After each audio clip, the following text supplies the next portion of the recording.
The crystal champagne flutes clinked as my sister Diana held court in our parents' expansive living room. Her perfectly manicured hands gestured animatedly as she regaled her wealthy friends with stories about her latest business venture, a luxury spa chain funded entirely by our parents' retirement savings. I sat quietly in the corner wearing my simple black dress from H&M, watching the scene unfold. To them I was invisible. Just Olivia, the family disappointment, the one who settled for a secretary job instead of following the family's entrepreneurial legacy. "Oh, you haven't met my sister?" Diana's voice dripped with false sweetness as she noticed one of her friends glancing my way. "Olivia's a secretary at some corporation downtown. Nothing exciting, just typing and filing, you know how it is." Her friend, dripping in designer labels, gave me a dismissive once-over. "Oh, how nice." I took a slow sip of my champagne, hiding my smile. If they only knew that some corporation was Sterling Enterprises, one of the largest technology conglomerates in the country. And I wasn't just any secretary, I was the CEO. But they didn't need to know that. Not yet. "Olivia," my mother called from across the room, "be a dear and get more ice from the kitchen." I stood up, playing my role perfectly. After all, I'd been doing it for years. Let them think I was just a secretary. Let them underestimate me. It made what was coming next so much sweeter. The thing about being underestimated is that people talk freely around you. They don't guard their secrets. As I walked to the kitchen, I heard Diana discussing her latest brilliant business move. "The spa chain is just the beginning," she boasted. "We're in talks with Maven Industries for a major expansion. Once they acquire us, we'll be set for life." I almost dropped the ice tray. Maven Industries, the company that had been desperately trying to arrange a merger with Sterling Enterprises for months. The same company whose CEO was meeting with me tomorrow to discuss that very merger. Diana had no idea she just handed me the final piece of a puzzle I'd been assembling for years. You see, 5 years ago when I founded Sterling Enterprises, I made a choice to keep my success private. Not out of shame, but because I saw how my family operated. They'd already burned through my older brother Marcus's tech startup funding. They drained my younger sister Diana's trust fund for her first failed business venture. Anyone who showed signs of success became their personal ATM. So I built my empire in secret. While they mocked my secretary job, I was closing billion-dollar deals.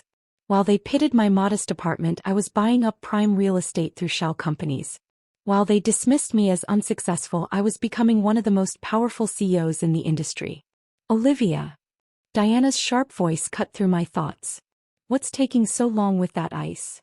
I returned to the living room where Diana was now showing off her engagement ring.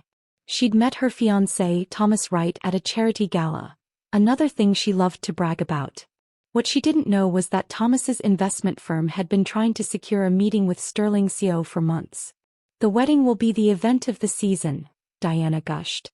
"Thomas's firm is handling a huge merger next week. Once that goes through, we're thinking of buying a house in the Hamptons." I caught Thomas's eye across the room. He quickly looked away, tugging at his collar. He knew exactly which merger she was talking about, the one that required my signature to succeed. Speaking of business, my father interjected, "Olivia, surely you could ask your boss to give Diana's spa chain a corporate account? Every little bit helps." I smiled politely. "I'll see what I can do." Diana rolled her eyes. "Please, Dad. She's just a secretary. She doesn't have that kind of pull." "Now, Diana," my mother chided half-heartedly, "everyone has to start somewhere. Not everyone can be as successful as you and Thomas." I excused myself to the bathroom, needing a moment alone. In my purse was the merger proposal from Maven Industries, the company Diana was counting on to save her failing spa chain. The same company that would be worthless after tomorrow's meeting with Sterling Enterprises.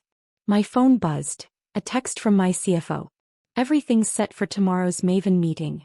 They're desperate to close the deal." I texted back, "Any word on their other acquisitions?" "Just one pending, some small spa chain. Doesn't impact our plans." They only knew. I rejoined the party just as Diana was showing off blueprints for her newest spa location. "Once the Maven deal goes through, we'll be expanding to every major city," she bragged. "Thomas says it's a sure thing." Thomas shifted uncomfortably in his seat. As an investment banker, he knew how precarious Maven's position was. He just didn't know that his fiancée's supposedly successful sister held their fate in her hands. When's the Maven deal supposed to close? I asked innocently. Next week, Diana replied dismissively. Not that you'd understand business matters, Olivia. Just stick to filing papers. Our mother quickly changed the subject to wedding plans, but I caught Thomas staring at me with growing suspicion. He wasn't stupid. He knew Sterling Enterprises was Maven's only hope for survival. And something about my question had set off alarm bells. Later, as guests were leaving, Thomas cornered me in the hallway. Your last name, he said quietly. It's Sterling, isn't it? I smiled, adjusting my H&M dress. Good night, Thomas. See you at tomorrow's meeting. The color drained from his face as realization dawned. I walked past him, enjoying the sound of his sharp intake of breath. Tomorrow would be interesting indeed. Back in my modest apartment, actually the entire top floor of the city's most exclusive high-rise, I reviewed the Maven merger documents one last time. Diana's spa chain was hemorrhaging money, and Maven's acquisition was her last hope. But Maven was in worse shape than she knew. My phone buzzed again. Diana calling. Probably wanted to remind me to dress appropriately for her engagement party next weekend. I let it go to voicemail. Instead, I opened my laptop and logged into the Sterling Enterprises system. A few clicks brought up Diana's spa chain financials. She'd be shocked to know how easy it was for me to access everything about her business. The numbers were worse than even I had imagined. Another text from my CFO. Maven CEO seems nervous about tomorrow. Should we be concerned? I thought about Diana's smug smile, about years of being treated like I was nothing, about being the family's running joke. No, I replied. Everything's going exactly as planned. I poured myself a glass of wine, actual Chateau Lafite, not the knockoff Diana served tonight, and walked to my floor-to-ceiling windows. The city sparkled below, a testament to what I'd built while they weren't watching. Tomorrow they'd learn exactly who they'd been underestimating all these years. Tomorrow the secretary would show them what real power looks like. But tonight I savored the last few hours of being invisible. After all, I'd worked hard to maintain this facade. Every dismissive comment, every condescending smile, every mundane task they'd asked of me, it had all led to this moment. I picked up the Maven merger document, running my finger over the signature line where their CEO would beg for my approval tomorrow. One signature that would determine not just Maven's fate, but Diana's entire future. My phone buzzed one last time, a message from Diana. Don't forget to pick up my dry cleaning before work tomorrow. And try to dress professionally for once. Thomas's firm is having some big meeting. I smiled, setting down my wine glass. Oh, Diana. If you only knew. The next morning, I dressed with particular care, choosing a custom-made Armani suit instead of my usual secretary attire. Today was not a day for blending in. The Sterling Enterprises boardroom occupied the entire top floor of our downtown headquarters, with floor-to-ceiling windows offering a commanding view of the city. As I walked in, my executive team was already seated, each one suppressing a smile. They'd been part of this charade for years, helping maintain my low profile while we built an empire. Miss Sterling, my assistant Sarah greeted me formally. The Maven team has arrived. They're in the waiting room with your sister's fiancé. I checked my watch. Let's not keep them waiting. The Maven contingent filed in, led by their CEO Harold Barnes. Behind him came their executive team, their lawyers, and Thomas, who stopped dead in his tracks when he saw me at the head of the table. Please sit, I gestured to the chairs. We have much to discuss. Harold Barnes stepped forward, confusion evident on his face. We're here to meet with Sterling Enterprises CEO. Yes, I smiled. You are. The color drained from Thomas's face as he sank into a chair. The others looked between us, trying to understand what was happening. I don't understand, Barnes sputtered. We were told. You were told you'd be meeting with Sterling Enterprises CEO to discuss the merger. And you are. I leaned forward. I'm Olivia Sterling. I founded this company 5 years ago.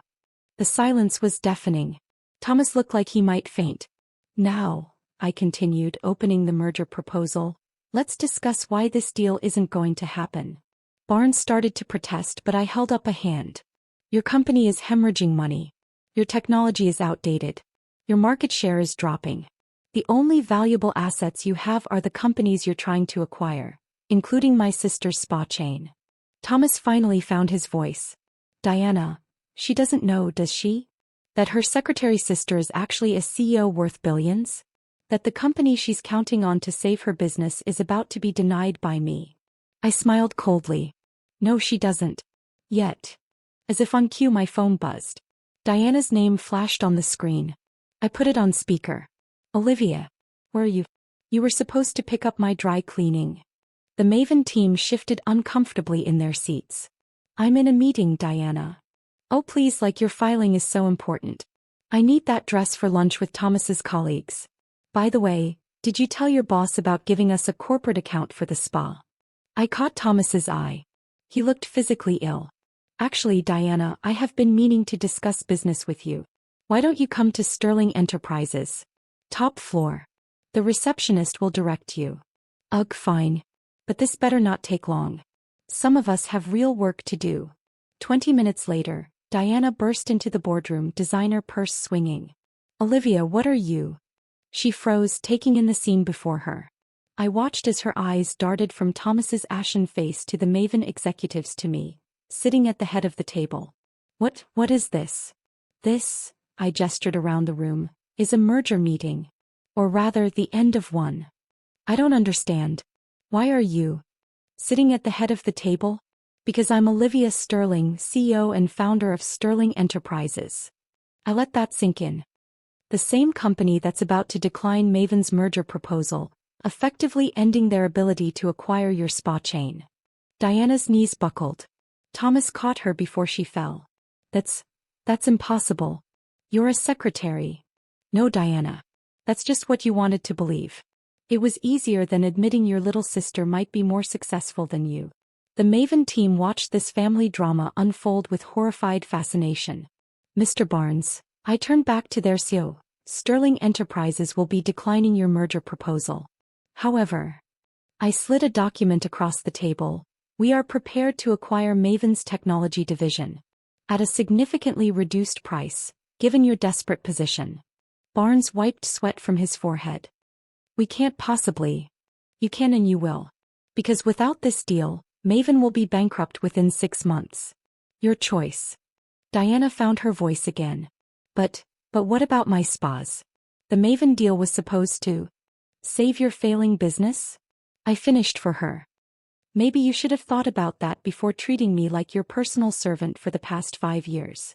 We're family, she protested. Family. I laughed. Was I family when you made me pick up your dry cleaning? When you mocked my secretary job to your friends? When you demanded I get coffee for your business meetings? Tears streamed down her face, ruining her perfect makeup. I didn't know. No, you didn't. Because you never bothered to ask. None of you did. I turned to Thomas. I assume the engagement is still on? Now that you know your fiancé's little sister isn't just a secretary? He couldn't meet my eyes. I stood up, smoothing my Armani suit. Mr. Barnes, you have 1 hour to accept our offer. Diana, I believe you have some dry cleaning to pick up. Thomas, good luck with the wedding. I won't be attending. Olivia, please. Diana grabbed my arm as I walked past. You can't do this to me. To us.